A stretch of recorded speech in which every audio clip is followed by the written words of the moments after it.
Был урок на втором этаже. Услышали хлопки, похожие на взрывы. Первые мысли какие были? Ну, во-первых, мы закрыли классы,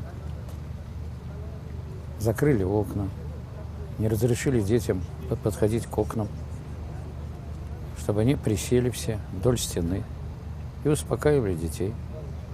Ну, а потом вот бойцы СОБРа, молодцы, обошли школу, мы им открыли двери, и они нас организованно вывели.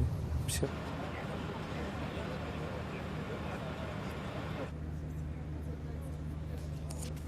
Включила микрофон.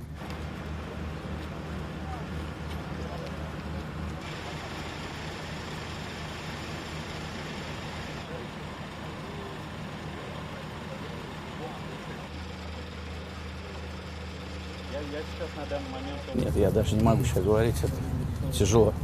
Откуда вы Жалко, знали? жалко, детей жалко. У самого как бы дети, других жалко.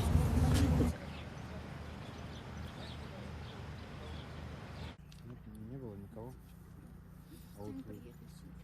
А вы приехали просто... Ну, соседний район рядом.